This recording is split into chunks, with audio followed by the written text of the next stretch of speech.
Welcome to the Fortnightly report. Today we got Spanian on the show. Thanks for coming down, bro. Got a few questions for you, so we'll get into it. So, how'd you get your name? I got the name Spanian in boys' homes, bro. First time I ever went to boys' homes, the lad goes, "What national are you?" I said, "My background's Spanish." Bang, Spanian. That was it. That's it, bro. Just like, if you're Jamaican, you're Jamaica. If you're Colombian, what are you doing, Colombia? The same. What year was that? Fuck, lad, like 2000? Yeah, year 2000. And were you writing raps back then, or? Nah, not then. The first rap, I think I said that before, bro. The first rap I ever wrote was 2002. Yeah. In boys' homes. Yeah. Yeah, bro. In 2002, lad, I think at Baxter. When I was locked up at Baxter, Juvenile Justice Centre. So, do you remember the first time you heard rap ever? Or, the first rapper that really made you pay attention? Bro, I remember rap, listening to Tupac and NWA and that. No, I didn't really like it back then, to tell you the truth. That was when I was in primary school, 95, 96, 97. And I didn't really get that into it. But the first rappers that really made me love rap were Bone Thugs and Wu-Tang. Yeah. Yeah, Bone Thugs and Wu-Tang. So before rap, what were you listening to? Nothing, bro. You weren't really into music? Nah. Yeah, I was at just that age where I didn't like music, bro. I was playing tips and that. What got you? What got from hearing Bone Thugs? What drawn you into the rap? What was it that you liked about it? Fuck. I don't know, bro. Maybe because they represented the criminal culture, I guess. Yeah. So it most represented what I was standing for at that certain time, and I become a criminal, and I did fall in love with the lyricism, bro. You know what I mean? Especially rappers like Inspector Deck, bro. He's the first. Inspector Deck from Wu-Tang is the first rapper that made me think about rap in a different way, where it wasn't just a flex, look at me, I'm a mad cunt. It's actually your brain can be in this and you can make an art out of this. Yeah. He's the first rapper to do that. You really got to listen to it. Yeah, bro. He's the first rapper like that. No, I'm not saying he's the first rapper like that. He meant to say that. But just Wu in general at that time. Yeah. They were coming through with their metaphors. You listen to it, you have to listen to it 2-3 times to really fucking get it. And then I thought, that's hectic, bro. It's you know what I mean? It's like an actual art. 100%. Yeah. So how old were you when you heard those? 2000, to 99, so I was on 12, 13 in 99, yeah. And what area were you hanging around at that time? Where were you from? But 99, that was I was living at Ultimo, Glebe area, I was going to school around there and hanging around Waterloo. Yeah. Yeah, that was back when I was hanging around Waterloo, yeah. And what was the city like back then? The city, the city some of your memories, the hoods. Just carrying yourself around the streets, and what was it like back then as a young kid? It was all about getting money. If you weren't getting money, if you were to participate in the street life, in the hood life, it all comes down to how good of a money maker you were. Yeah, you know what I mean. That's all it was about. So. You know what I mean? From the age that I could leave the house, you know what I mean, and I could be in the streets and take part of that, it was all about searching. You know what I mean? Stealing phones, stealing laptops, flexing your underbays down your pants. If you didn't have a bundle, you were nothing. Whatever you can get your hands on. Yeah, bro, yeah. If you weren't rocking money, you were nothing back then. It wasn't about fucking fighting and this and that. It's getting paid, bro, yeah. So the term searcher, for anyone that doesn't know out there, can you describe what a searcher is? Search is someone that steals, bro. It's basically that. Yeah, it's just say it come from because it's saying I'm going for a search. Yeah, it was just the way I'm going to pump. Yeah, that can mean anything. That can mean you're pumping caddies, doing breaks, or back rooms, or it can mean a lot. You know what I mean? Yeah, it's just a general term. I'm going for an urge, and you're an urcher. Back in those days, there wasn't as much security, cameras, and all that stuff. So some of the crimes I was doing back then, you probably wouldn't get away with these days. What were some of the things that people were doing back then? Offos, jiggling elevators, jiggling elevators in the city, going up I remember the older boys than me, the ones that I used to look up to, bro, they used to kill it 10, 15 grand a night, 7 nights a week by going into fucking offices, jiggling the elevator and just going up to all the floors, lad. What you could. Yeah, bro, just stacking up on lappies, coming back one floor. These cunts were coming 10, 15 lappies, lad, going selling them for $1,000 each. You're talking 15 grand. Yeah. Just stuff, shit like that, but plenty more than that, bro. You know what I mean? Cunts were fucking, obviously caddies, cunts ripping cars. I was ripping lappies and phones out of cars for a good 2 years, bro, and we're making $1,200-$1,500 a night, so we're getting over 10 grand a week. You know what I mean? Hectic, just doing that. And the earns back then, for the crims in the city, probably would have been a bit different out west. Like you had more opportunities, more like people were ripping everything, jumping counters, like before the fucking But out west, it's a lot of fun because not that I'm from west. I can't speak for the people from west, but I did grow up in boys' homes. Yeah, and all the fucking career criminals from all of them hoods, bro. Like I know them. You know what I mean? Comes from Penrith and Campbelltown and that. You know, and I know what they used to do. It is a different culture of searching. In the city, we're a lot more sneaky. You know what I mean? It's about there's a lot of money around. You know what I mean? So you're in the shadows and you can just pluck money from everywhere, you know what I mean? But out west, it was more aggressive. Cunts are flying around in hotties. It's all about fucking armed robs, and it's more like in your face stuff because the Ashk is like harder to get out west, you know what I mean? So it's not much traffic and shit. Yeah, that's right. Here, but in the city, if you're an urchin mine, if you're from the streets, lad, you can just pluck a grand out of thin air, lad, you know what I mean? Down the street, pick some cunt out, some tourist or whatever the fuck it was. So for that reason, it was a different culture. That's really interesting. So how did you think? Did you notice that? What do you think the effect heroin had on the crime in Sydney? To tell you the truth, I wasn't around the era before heroin. Yeah. All right. So I know the yarns from the older boys, so I can recycle their yarns. You know what I mean? And like I do know of older boys from Redfern and that were making mad underbays before the gear was around. You know, and they were killing it. You know what I mean? But you would have heard some stories about people that they were killing and making these zones. Fucking oath, I know a couple of Adelaides that have fucking lost their life to urchin and they weren't on the gear and they died with fucking like a 1.5 Ilmay fucking stashed and a lot of mad money makers that weren't on the gear. I don't know what the gear done to that type of culture really, because like I said, I wasn't there when it changed over. But yes, it's hard for me to answer that, bro. Well, what about with like searching in general and all the people you've come across and over the years? Do you think a lot of them have been drug dependent, or have you met a lot of cunts that are on the ball that are just fucking straight earners? 99.9% drug dependent, heroin addicts. If you're talking like back in the 8 days of urchin and that, like whether they started off not on UGJs, they ended up on the gear. Exactly. But everyone I know is on heroin, and to this day, I'm talking from like the year 2000, 98, 97, until this day, they're deep in heroin. That was that era, and 100%. You know heroin doesn't leave you, you know what I mean? Yeah. You know, not many getting through that. Yeah. So when do you remember hearing the word lad for the first time? Fuck, just like generally in school. Yeah, just generally in school, bro. That was just what everyone said. Yeah, because like I said, like I started school like in the first schools like high school and that, like around Glebe, and so everyone just said lad. I don't know, bro. I was like, just the word, bro. Nothing of it. Yeah, I was like, it came into the Aussie culture. I don't know. The first time I heard it was like 93. Yeah. You know what I mean? So I'm still trying to figure out and I just heard it from people that came from jail. So I assumed, what's going on, Adelaide? Yeah. And they were searchers, you know what I mean? Yeah. But the word lad's been tied into the graffiti. Did you ever get into graffiti?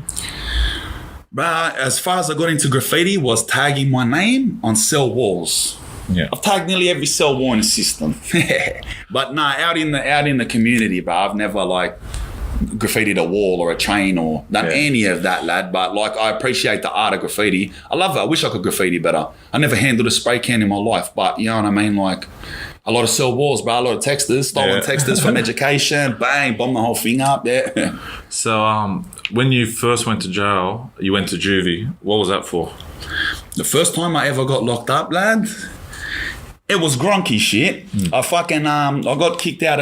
got suspended from school. I stole someone's phone and someone gave me up. And anyway, I come back the next day with a couple kitchen knives and I done a big... It wasn't supposed to be a siege, all right? There wasn't supposed to be. It was just, I went from door to door and I was with the knife and I was, who the fuck gave me up? And it ended up a big fucking... clear the school and the fucking news come. I was all over national news and fucking that's what I got looked up for. And they end up fucking changing the laws in the education system because of it. So what was your actual charge? Armed with intent to commit serious indictable offence, a lot of assaults, wounding.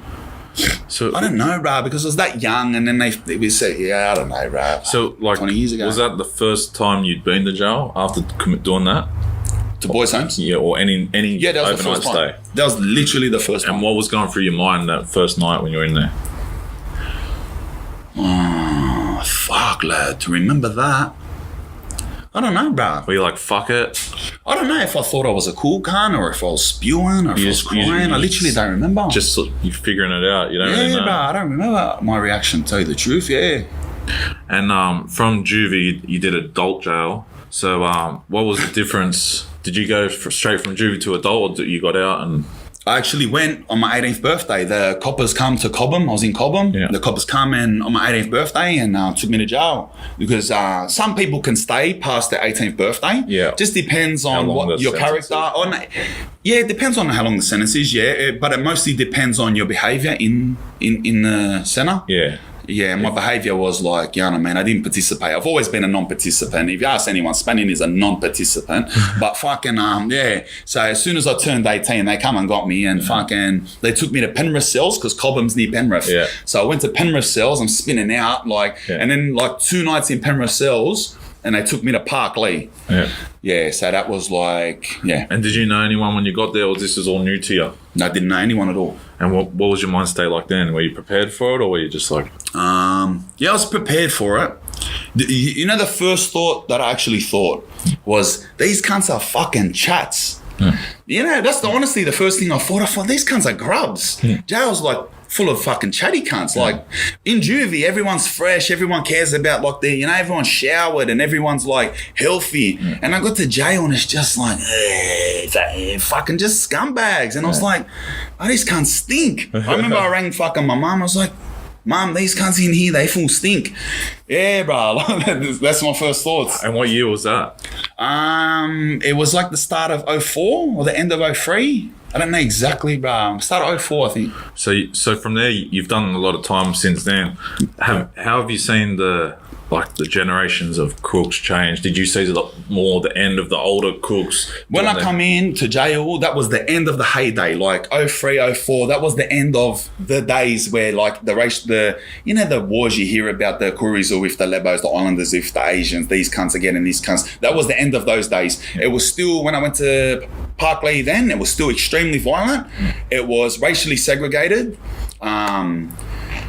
But it was just starting to die off. It was just starting to die off, bro, because that was the time when Bube started to kick off in jail, and Bube just turned everyone into a flop, and everyone, you know what I mean. The screws that introduced Bube with that in mind, they done it on purpose. Introduced that, of course, like, you know what I mean, and they let, they know the boys get it out, and they know the boys sell it, and everyone shoots it up. But the screws are happy with that because it just turns everyone into a bunch of gronks, and everyone's holding hands and dancing around as long as there's Bubes, and they can get it past the dogs easier.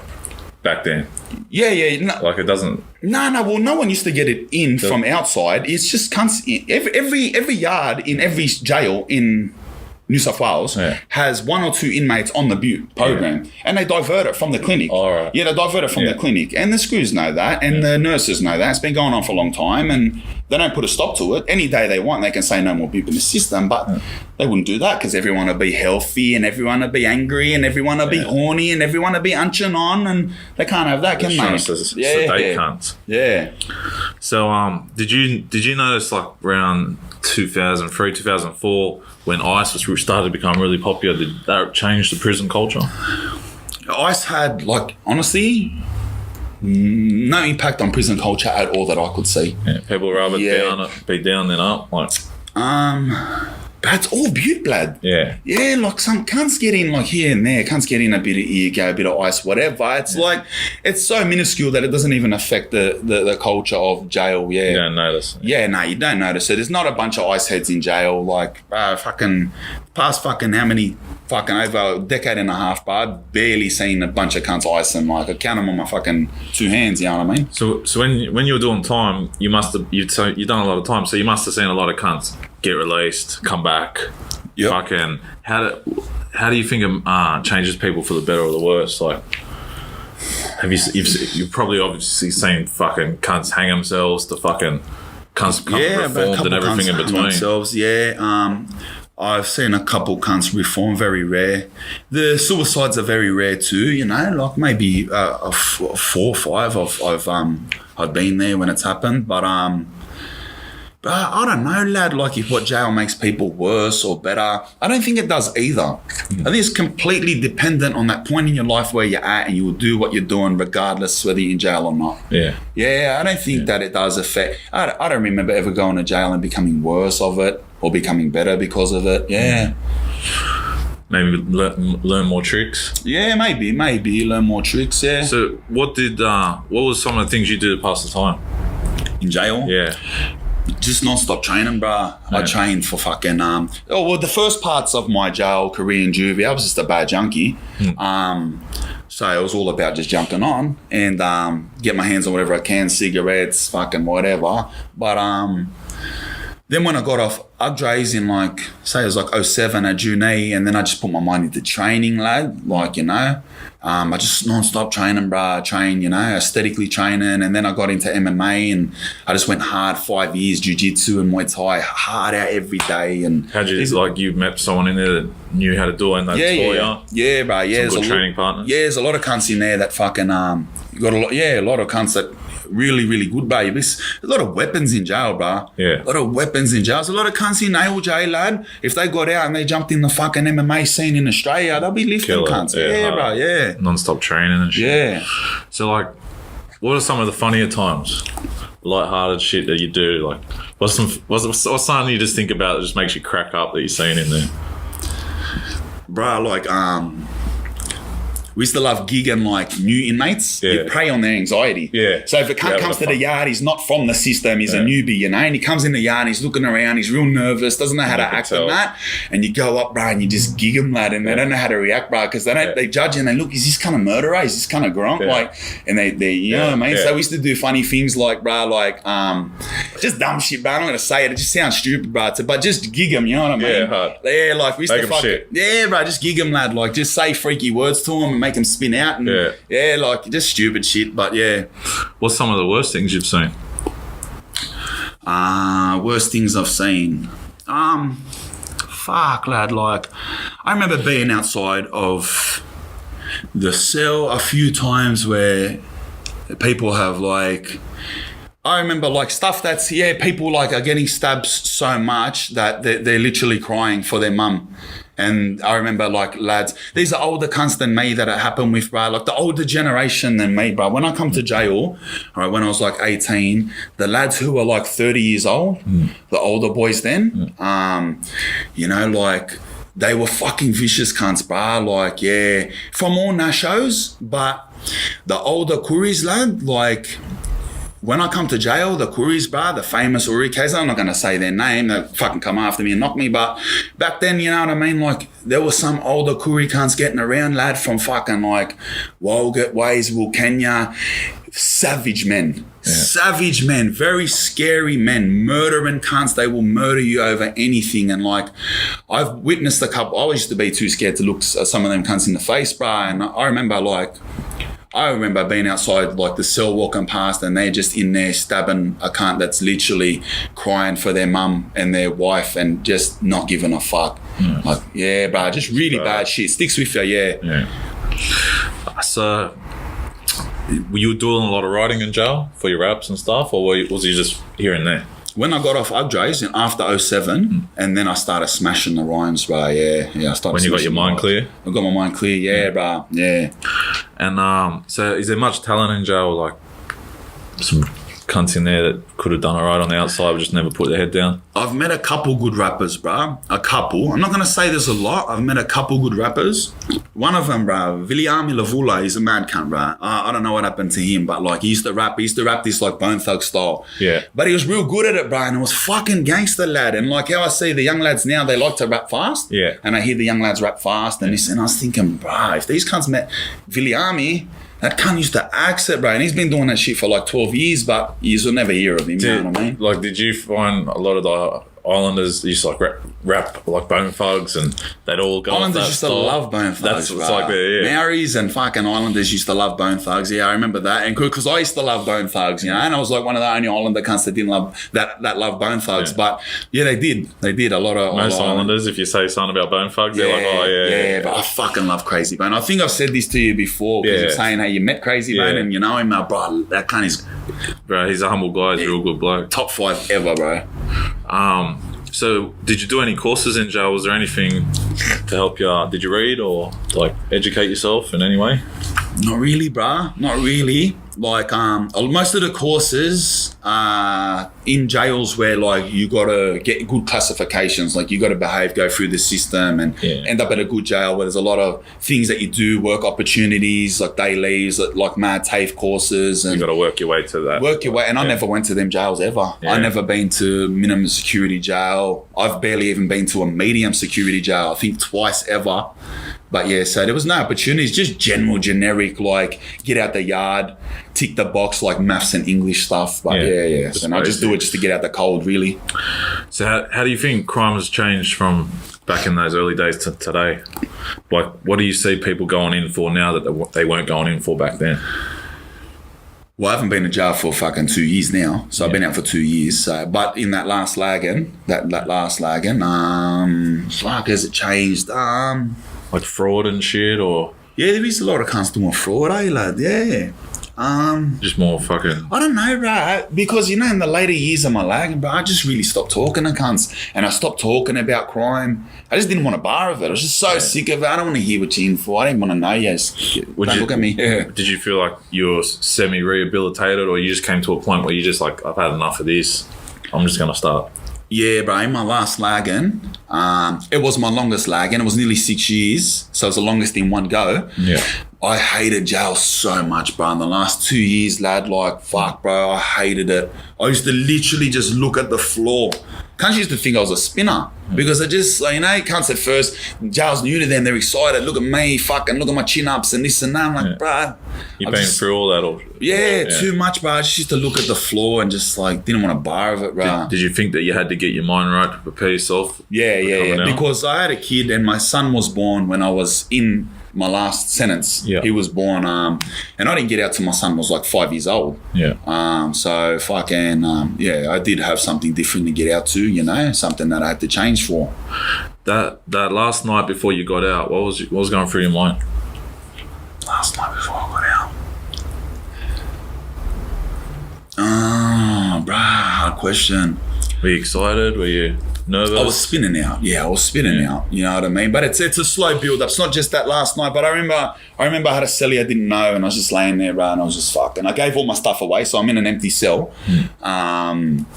And I was just sitting there thinking, I was just looking out the window for hours and I was thinking, fuck, I can't believe it. But I'm always paranoid. Everyone that gets out, they're always paranoid, like, fuck, our fingerprint's going to come back, DNA from are they going to get you at the gate? And it was always, and it always kills that vibe. You always think, I'm so G to get out, but your vibe's always killed. You don't want to get too excited. You just the whole time you're walking, even you can see through the gate when you're nearly out, you're thinking, look at that sus, fuck it, that's a Commodore, that's decent. You know what I mean? And even when you're walking out, you're looking like, so... Must be when you're actually driving away, and you're driving and you look back at the jail and you think, what the fuck, Faye? I got away. It's like you got away, bro, you know? It's like you got away, So we'll get into some questions from the fans. Timothy Cartwright said, what would have happened if that Talbot came up the lane? Bruh, I say like 80% chance I would have fucking... popped the shoulder out of him or something, lad. I would have done a little fucking jiu-jitsu move on him or something, but there's a 20% chance there by the time he got to the lane I would have fought it through and just been like, bruh, the fuck out of him. You know what I mean? Do you find it hard, like now, you know, something small like that could just fucking send you back, like, you know?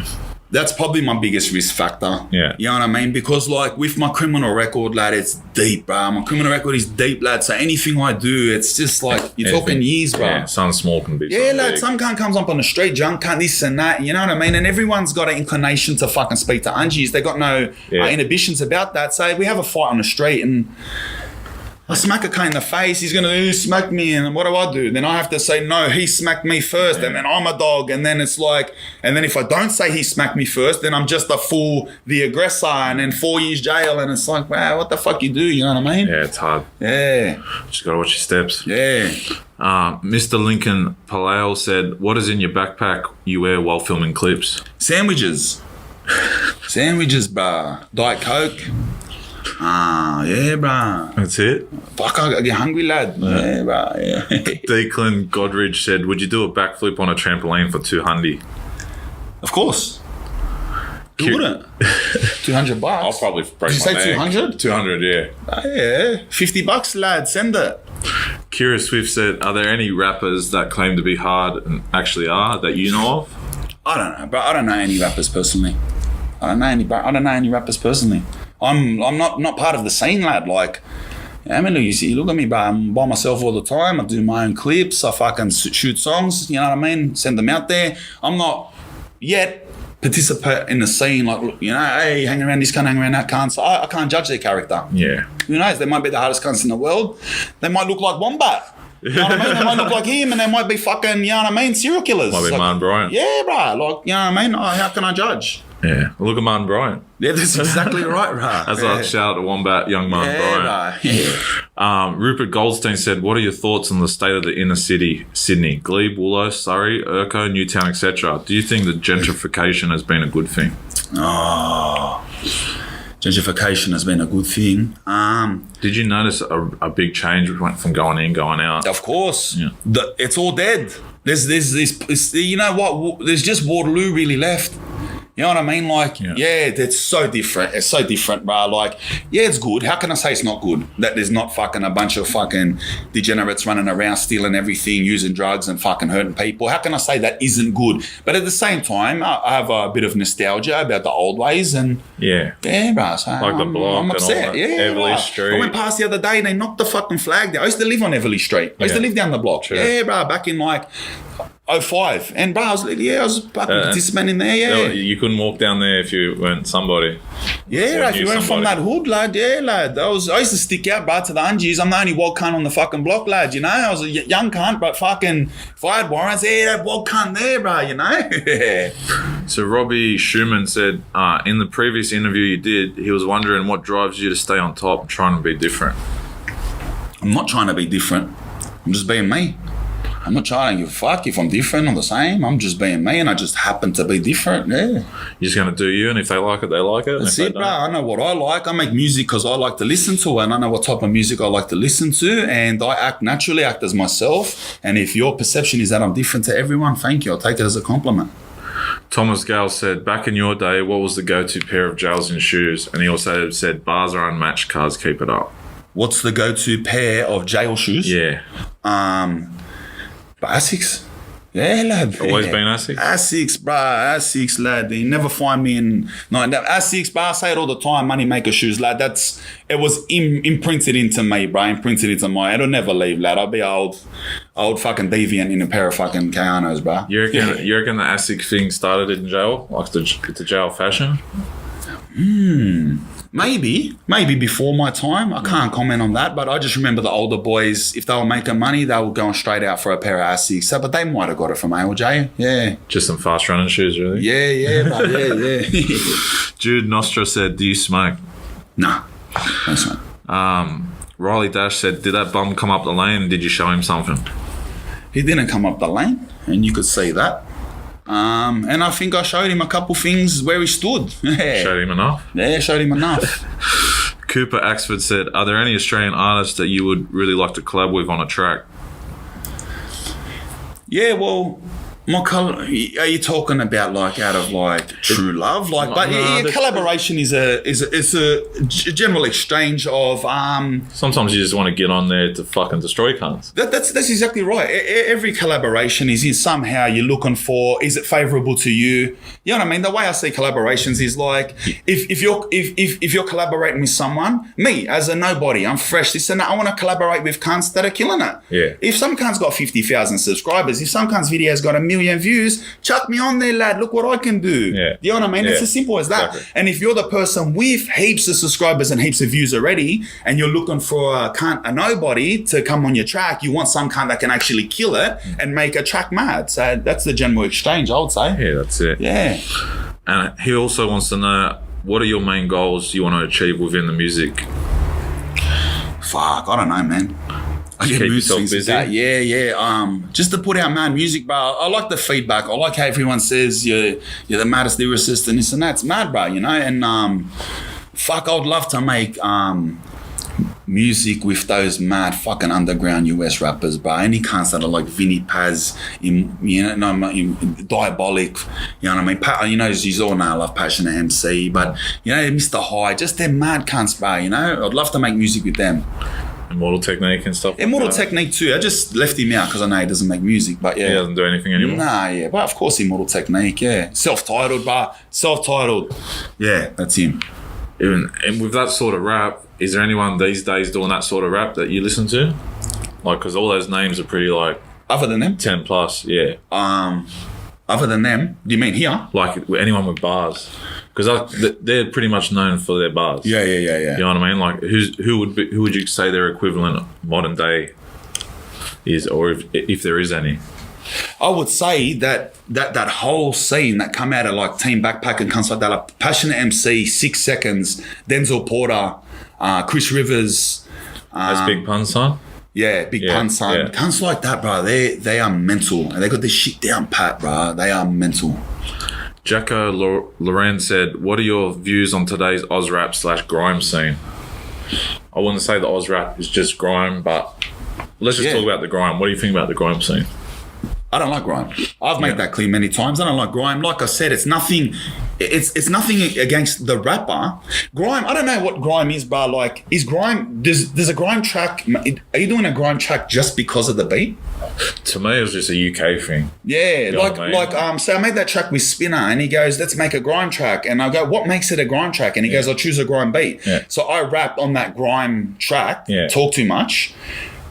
So was I a grime rapper? But you didn't know. Yeah, that's like I when don't know people. what makes you a grime rapper. Well, that's like. what they say now with this drill shit. I'm like, what's drill? Like, I don't know. Drill, so if you just pick a drill beat, are you a drill rapper? I'm not sure how that works, but if you're asking me about the instrumentals, no, I don't like the faster instrumentals. I like the where I get to paint more imagery rather than saying quicker things, you know. I like to paint a bit of imagery with my words. So what's some of your favourite producers, like Premiere or someone like that? Or Bruh, to tell you the truth, he's a fucking legend, DJ Premier, but that is too old school for me. I don't like old school beats. I like the beats to be at that 90-95 BPM range, but I do also like them to be modern. I like a lot of the French hip hop, the way their beats are, German hip hop, Polish hip hop. It's just really grand, really modern beats, but that are still at that pace where you can create imagery. Yeah. I like those. They got some big scenes over there. Yeah, bro. The hip hop's crazy.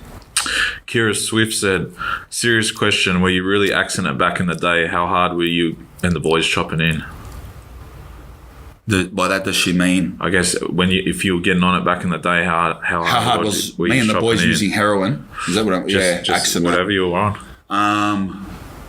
Fucking heaps. All day, every day, bro. There were stages in my life, especially when I was living down the block, even before that, where I would be using over $1,000 a day worth of heroin. Fuck. Yeah, so plenty. Do you think it's hard to escape it because of the environment?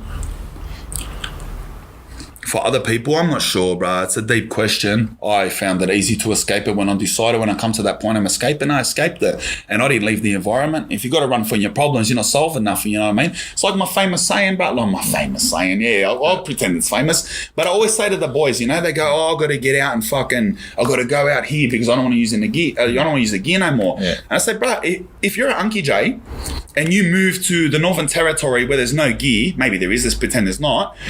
So you're not using gear because there's no gear there. Does that mean you're not a junkie? So if you get a child molester who wants to fuck every kid there is and you stick him in jail Is he not a child molester? Yeah. There's no kids in jail? Yeah. You know what I mean? It's the same concept. No, if you're you've got to run away from your problems, you haven't solved your 100%. problems. If you stay deep in your problem and you face it, then you've solved it. You got to be able to sit there while someone's doing it in front of you and still not. That's right. You got to live the exact life you lived before, but you've solved the problem. Yeah, can't run from everything. That's 100%. Yeah. Steve Jones says, what's your thoughts on 1-4 and Hooligan Hefs and all these new rappers coming up, all these Polynesian rappers?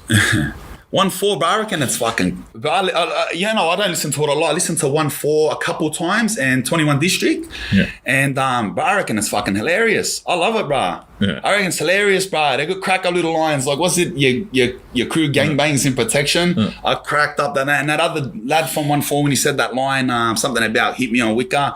Yeah, cool little lines, bro. Yeah. You know what I mean? And it's catchy. Something different. Do you think, like, because you would have seen, like, you're saying Polynesians were rapping back in the day, like now there's finally a lot of these Polynesian guys got their shit together and they're fucking actually getting the music out there. Yeah. Like when I was growing up, I knew like so many of them that rap, but no one really took it serious. Like, so I guess that's good. Shout out to all the boys out there. Yeah, fucking oath. Hopefully it keeps you out of trouble. Sounds like it might be more trouble. Yeah. But They're punching on in that, eh? but that's what makes the music fun sometimes too. Fucking oath. Nathan Kidman said, who do you usually listen to inspire you? We already covered that. Mitch Reed said, what do you reckon about the Oz rap scene compared to 5 years ago? Oh, it's a lot larger. But to tell you the truth, I don't know. Who am I to say? I fucking didn't know nothing about Oz rap 5 years ago. You're just in your lane, doing your thing. 5 years ago I was in jail, 10 years ago I was in jail, 15 years ago I was in jail. I don't know nothing about it, but I got out now when I heard that it's larger. So I don't know. It's moving along pretty quick at the moment. James Kilburn said, how much you earn when you jump the counter at Westpac, lad? What counter? What counter? Don't know. It's not specific. Lad, I don't know, lad. Sorry, Officer Kilburn. 57.2 thousand, lad. Ocus Adlai. Jacob Gingell said, what made you decide you'd quit all the drugs, and was it harder for you, or do you still find it hard sometimes? I don't find it hard at all. Yeah. Thomas Donovan said, Dawn Spanian, lad, I was in Bathurst with ya. Fuck, you doing good, brother. Real good. Fuck jail. Keep rapping. Make everyone proud of ya. Keep it up, brother. You're doing good. Sick cunt. Fucking knife, lad. George Zavaropoulos, some Greek name, said, were there always heaps of junkies / homeless people in Willow back in the day? Yeah. Woolloomooloo is the epicenter of homelessness in New South Wales. So that's where all the services are to the homeless. So they come on the streets and they hand out blankets and hand out sleeping bags, and there's homeless hostels, and they give out free food and free coffees. So they congregate there, they do their thing, and yeah, so they're always there, bro. Yeah. Thousands, on every bridge, every lane, they're everywhere, bro. Well, that's what he's saying there's literally hundreds of them. Yeah. But he also said, sick cunt, mate, your bars are hard as fuck. Yeah. Renee McNabb said, what made you come back after taking such a long break and going to ground? Going to ground? I don't know what that means. What made me come back after taking such a long break? Do you mean when I had that 4 months off Instagram? It's everyone was saying to me, just in this 2 week period, everyone was saying, bro, what are you doing? You have to rap. Even my mum said it. She didn't even like rap. My brother, kids on the streets coming up to me, lad, what are you doing? And people were just everyone. Yeah. It just seemed this 2 week period where everyone was saying, they're saying, lad, you're fucking one of the best at what you do. It's impossible that you quit. It doesn't even make sense. And I was like, you know what? Yeah, I have mood swings, bro. I have mood swings. Yeah. Like, this rap game, you know what I mean? And people are saying, who's the hardest? Like, you can't.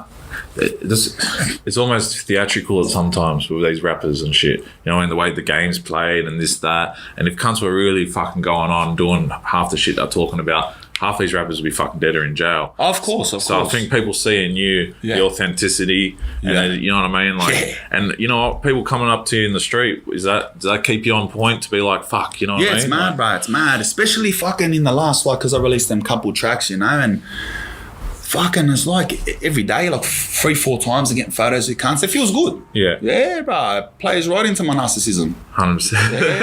Yeah, bro. She also said, welcome back, you sick cunt. And Dalton Kilmurray said, what you go to Subway order? Pizza sub, no marinara sauce, olives, capsicum, habanero, and ranch sauce. It's gone, like 2 different types of salami on that. Matthew Yarnham said, what's your favourite song you put out? I I personally love Sakuraba. Yeah. Yeah, I don't know why. I just do. The bars are just. Is that on your YouTube channel? Yeah, it's on my YouTube What's channel. your Spanian. YouTube Spanian. Yeah, Spanian. And what's your Instagram handle and all that? Same, Spanian. Yeah. Spanian. Yep. So you got anything coming up? People asking, you got tours coming up, shows, or you just taking things slow, building it up? Nothing. No tour, no show in the mix. Nah, I'll get there. I'm just happy making gun bars, putting them on the gunnest, most gangster beats, and giving you that shit, bro. Release them tracks. Cunts love it, lad. They're up on Spotify, Apple Music, YouTube. Watch that shit so I can get paid, lad. That's it. And keep eye on Spanian, and fucking, I'm sure he's got some fucking killer shit to come. He's got bars. He's holding the fucking level up there. Yeah. So, thanks for coming on the show. I appreciate it, bro. Yeah, man. And that's all for tonight. Thanks for tuning in. Pizza.